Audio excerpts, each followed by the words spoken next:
పిల్లలకి స్కూల్ పాఠశాల అయితే పేరెంట్స్కి స్కూల్ పేరెంట్స్శాల.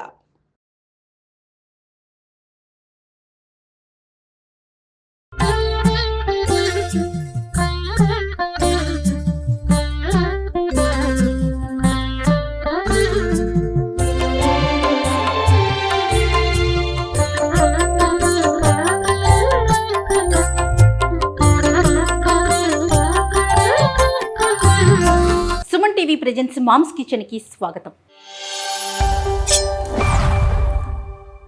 శ్రావణ మాసంలోని వచ్చే ప్రతి శుక్రవారానికి సంబంధించి ఒక్కొక్క నైవేద్యాన్ని చేసి చూపిస్తున్నాం కదా.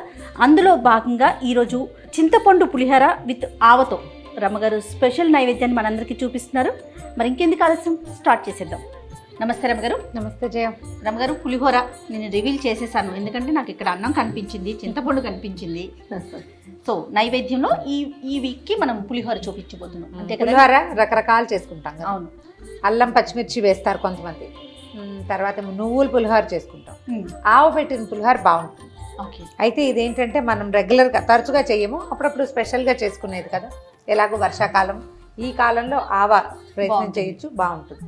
సాధారణ పులిహోర లాగానే అన్నం కాస్త విరవిరలాడేలాగా వండుకోవటం. నా అలవాటు ఏంటంటే మొదట అన్నం వండేటప్పుడే ఒక స్పూన్ నూనె, ఒక చిటికెడు పసుపు వేస్తాను, ఇలా ఎల్లోగా చేసుకుంటాను. ఓకే. ఇది ఒక అలవాటు, ఈజీగా ఉంటుంది. ఒకవేళ నిమ్మకాయ పులిహోర అనుకో, తిరగమాత పెట్టేయటం, నిమ్మరసం పిండియటం, రెడీ. ఈ ఎల్లో సరిపోతుంది. ఇప్పుడు చింతపండు పులిహోర చేసేటప్పుడు ఇంకొంచెం పసుపుగా చేసుకుంటాము. మీ అలవాటుని బట్టి వేసుకోవచ్చు, ఉప్పు వేయకుండా పసుపు వేసుకోవచ్చు. మూకుడు పెట్టు. రమ్మగారు, ఆలయాల్లో చేసే దాంట్లో ఆవ కలుపుతారండి? సాధారణంగా మనం రెగ్యులర్గా మనం ఆలయాల్లో ప్రసాదం తీసుకుంటాం. అన్ని దేవాలయాల్లో కాదు, మామూలుగా పులిహోర పొడి అని ఒక పొడి చేస్తారు. మన దగ్గర మనం సాధారణంగా చేయమది పులిహోర పొడి, కొంచెం కర్ణాటక స్టైల్. దేవాలయాల్లో కూడా కనిపిస్తుంది.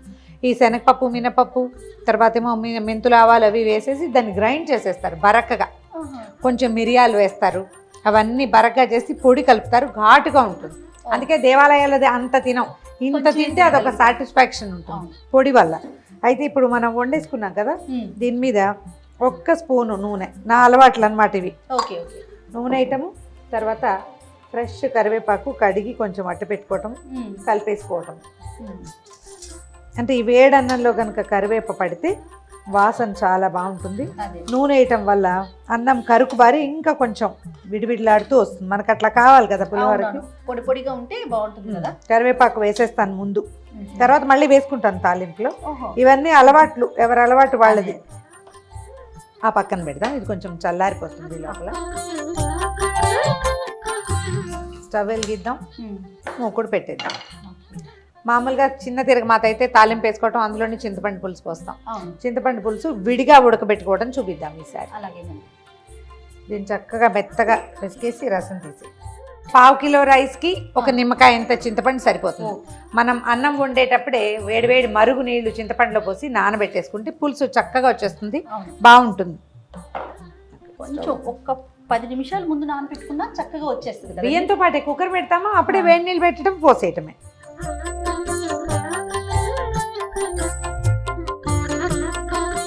ఇందులో మనం ఓపికను కొద్దీ బాదం పప్పులు కదా ఏమంటారు వాటిని, జీడిపప్పులు, పల్లీలు వేసుకోవచ్చు.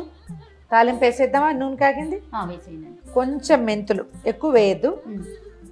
ఈ మెంతులు వేసినప్పుడు మొట్టమొదట మెంతులు వేసుకోవాలి, ఎందుకంటే దానికి కొంచెం వేపి వేసుకోవాలి. మెంతులు, ఆవాలంటే మన రెసిపీలో మెంతులు ఉంటే మొదట మెంతులు, దీనికి వేపు ఎక్కువ కావాలి కాబట్టి. ఒక చిన్న కప్పు పల్లీలు, తర్వాత కొంచెం తక్కువగా శనగపప్పు, అంతకంటే కొంచెం తక్కువ మినపప్పు, అన్నే ఆవాలు. ఇవేంటంటే మనం ముందు వెనకగా వేసుకోవచ్చు, పులిహోరకి మాత్రం ఒకసారి వేసేస్తాం. మామూలుగా ఆవాలకు కూడా వేపు ఎక్కువ కావాలి, ఇన్ని పప్పులు ఉన్నాయి కాబట్టి వేసేస్తాం. వీటి కూడా పల్లీలు కూడా వేపు ఎక్కువ కావాలి, ముదురు వేపు వస్తుంది. ఎండుమిర్చి వేసుకుందాము, మిరపకాయలప్పుడు ఎర్రగా ఉంటాయి అందుకోసం అన్నమాట.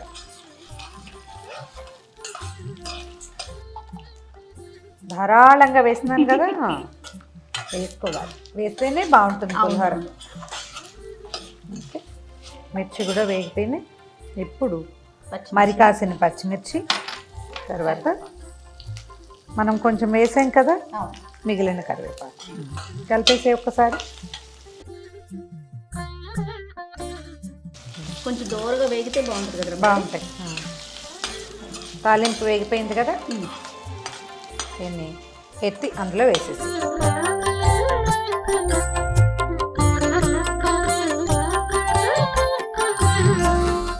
అన్నంతో పోపుని కవర్ చేసేయి కొంచెం, తర్వాత మళ్ళీ కలుపుకుందాం వాసన పోకుండా అన్నమాట. ఇవన్నీ టిప్స్ రమ్మగారు. ఇవన్నీ అంటే పాతకాల పద్ధతులు, ఇళ్లలో పెద్దవాళ్ళు చెప్తారు. వాసన పోకుండా ఆ వాసన అంతా దానికే పట్టేలాగా అన్నమాట. ఓకే, బాగా పెట్టేసారా? Very good. ఇప్పుడు చాలు. ఇప్పుడు ఒక స్పూను నూనె వేయండి, చింతపండు గుజ్జు పోసేసేయి అందులో. చాలు, ఎక్కువ ఉంచితే ఇసుకొస్తుంది. చింతపండు నూనెలో మగ్గిన చింతపండు రుచి వేరేగా ఉంటుందన్నమాట. ఇప్పుడు తాలింపులు కటకట్లాడుతూ వస్తాయి. ఒకవేళ ఇలా కాదు, ఇంకా స్పీడ్గా అయిపోవాలంటే పోపులోనే చింతపులుసు పోసేసి ఒక 5 నిమిషాలు మగ్గబెట్టి కలిపేసుకోవచ్చు. ఇప్పుడు నూనె కొంచెం విడిగా తేలింది కదా, తేలుతుంది. ఆ తేలేదాకా అట్టు పెట్టుకోవాలి. దీనికి సరిపడా ఉప్పు వేసేద్దాము. రమ్మగారు ఏంటో చెప్తున్నారు. పోపు ఒకసారి కదిపేసి పచ్చిమిర్చి ఏరి వేసేసే ఇందులో. ఓకే, నీకు కనపడతాయి కదా. అవునవును. ఎక్కడెక్కడ పచ్చిమిర్చి ఉన్నాయో అవి తీసి. ఇదిగో ఇది బెటర్, ఇది చిన్నది పెట్టుకో. ఏం లేదు, పచ్చిమిర్చి తగ్గిపోతుంది అన్నమాట. కారం తగ్గిపోతుంది. అవును, చక్కగా మిరపకాయలు తినేస్తాం కూడా.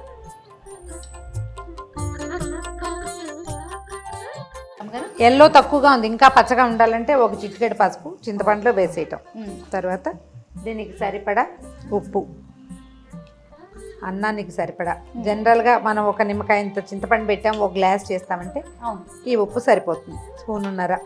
తర్వాత కొద్దిగా బెల్లం, తీయగా ఉండేలా కాదు, జస్ట్ చింతపండులో ఉన్న రకరకాల గుణాలని సబ్సైడ్ చేయడానికి అన్నమాట. ఓకే, అటు ఇటుగా మనం వేసిన నూనె చూసా నిదానంగా వచ్చేస్తుంది, బయటకు వస్తుంది. కొంచెం ఆయిల్ బయటకు వస్తే ఇప్పుడు ఈ మిర్చి, ఎండుమిర్చి, చింతపండు అందులోనే ఉడికిచ్చేసామనుకో కారం కొంచెం దిగుతుంది, అవి తినడానికి కూడా బాగుంటాయి. ఇవన్నీ అలవాట్లే, నాకు అలా వద్దు అంటే మానేసేయచ్చు. ఇప్పుడు కొంచెం పద్ధతులు మార్చుకున్నాను జయ. ఇదివరకు ఫుల్ పెద్ద పెద్ద మిరపకాయలు, నిండు మొత్తం మిరపకాయ, మొత్తం ఎండుమిర్చి, మొత్తం పచ్చిమిర్చి ఒక చీలికి చేయటం అంతే. ఓకే, ఒక ఘాటు పెట్టడం, వేసేయటం. మనం ఇప్పటికి కూడా సంతర్పణ భోజనాల్లోనూ అక్కడ చూస్తాం పెద్ద పెద్ద మిరపకాయలు కనపడి.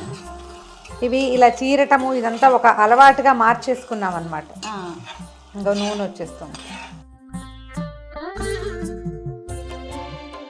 నూనె వస్తేనే నీకు ఇది ఇగో ఇలా గిన్నెలో పక్క కదులుతుందన్నమాట. పులిహోర సాధారణంగా ఇదివరకు ఏదైనా తీర్థయాత్రలకు అలా వెళ్ళేవారు పులిహోర తీసుకువెళ్ళేవారండి కదా. 2 రోజులు ఉంటాయి పులిహోర, మర చెంబులో నీళ్లు, అంతేనండి. ఇంకా ఏం చేసేవాళ్ళు అంటే పాలు బాగా మరక్కాచి, ఒక ఎట్లా అంటే 1 లీటర్ పెడితే 6 లీటర్కి తక్కువ అవ్వాలన్నమాట. తోడు పెట్టేసుకునేవాళ్ళు, నెలకంత తోడేసి కదపకుండా ఉంచేవాళ్ళు. అది 3-4 రోజుల మజ్జిగని సపోర్ట్ చేస్తుంది. అట్టే పులవదు, తీపి ఉంటుంది కదా, పాల తీపి వచ్చేస్తుంది. ఆపేస్తాను స్టవ్. ఓకే, చింతపండు రంగు కూడా డార్క్గా మారిపోయింది. ఇది ఎత్తి అన్నంలో వేసి కలిపేసుకోవటం, నీదే ఆ పని.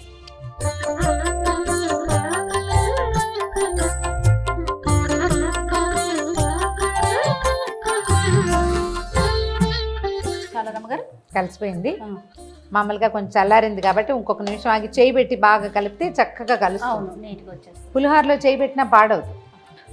పక్కకు పెట్టేసి దీన్ని మనం ఏమనుకున్నాము, ఆవు పెట్టే పులిహోర అనుకున్నాం కదా. అవునండి, దీనికేం లేదు, ఆవలకి ఫ్రిడ్జ్లో ఉన్న ఆవు పిండి వేయబోకండి. మనం ప్రసాదానికి చేస్తున్నాం కాబట్టి ఫ్రెష్గా ఆవు పిండి చేసుకుందాం. ఓకే, ఎలాగ రమ్మగారు? ఓ 2 స్పూన్లు ఆవాలు చిన్న మిక్సీ జార్లో వేసేయండి, లేకపోతే ఈజీ మెథడ్ ఏంటంటే రోట్లో. ఓకే, ఇది హాయ్ కదా. ఆవాల్లో ఓ 4 ఎండుమిర్చి ముక్కలు, పచ్చిమిర్చి వేసుకుంటే వస్తువు పాడైపోతుంది. ఎండుమిర్చి వేస్తే కారం వస్తుంది, తర్వాత పౌడర్ బాగా వస్తుంది అన్నమాట. కలిపేద్దాం, దీన్ని గ్రైండ్ చేసేయటమే. ఈ ఆవు పిండిని ఒక స్పూన్నర అందులో వేసేసి కలిపేసేయటమే. ఇదేంటంటే 1 గంట ముందు చేసుకుంటే చక్కగా మనం నైవేద్యానికి చేసుకున్నాక కదా పూజ కూర్చుంటాము, మళ్ళీ మన అమ్మవారికి నివేదన పెట్టి మళ్ళీ మన టేబుల్ మీదకి వచ్చేసరికి పూర్తిగా ఊరిపోతుంది.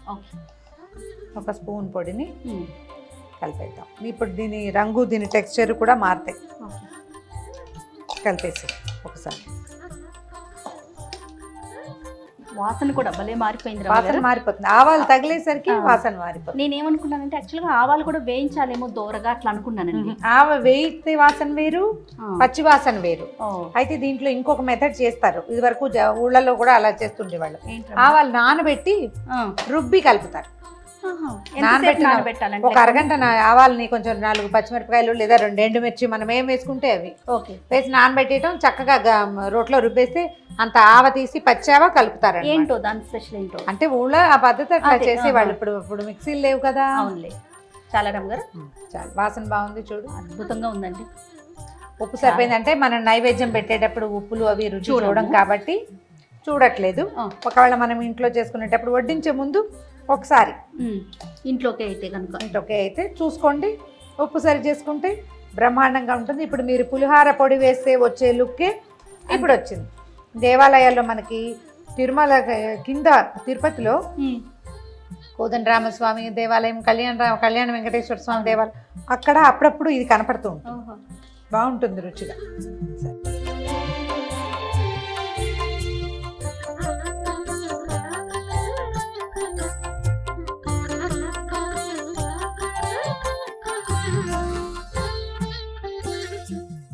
ఘుమఘుమలాడే ఆవు పెట్టిన పులిహోర రెడీ తయారుగా ఉంది. అమ్మవారికి నైవేద్యం పెట్టేసి తర్వాత ప్రసాదం పూజ ఒక చేసుకోవటం. నమస్కారం పెట్టేసి ప్రసాదం తీసుకోవటం. నా చేతికి ఇవ్వండి. ఇదండి ఆవ పెట్టిన పులిహార. ఎంత త్వరగా రెడీ అయిపోయిందో కదా. సో ఖచ్చితంగా మీరంతా ట్రై చేయండి. అలానే సుమన్ టీవీ మామ్స్ కిచెన్ని సబ్స్క్రైబ్ చేసుకోండి. ఈ వీడియో కనుక మీకు నచ్చినట్లయితే లైక్ చేయండి, షేర్ చేయండి. మరిన్ని ఇంట్రెస్టింగ్ వీడియోస్ కోసం మా ఛానల్ని సబ్స్క్రైబ్ చేసుకోండి. థ్యాంక్ యూ సో మచ్ రమ్మగారు. నమస్తే. Thank you Jaya. నమస్తే.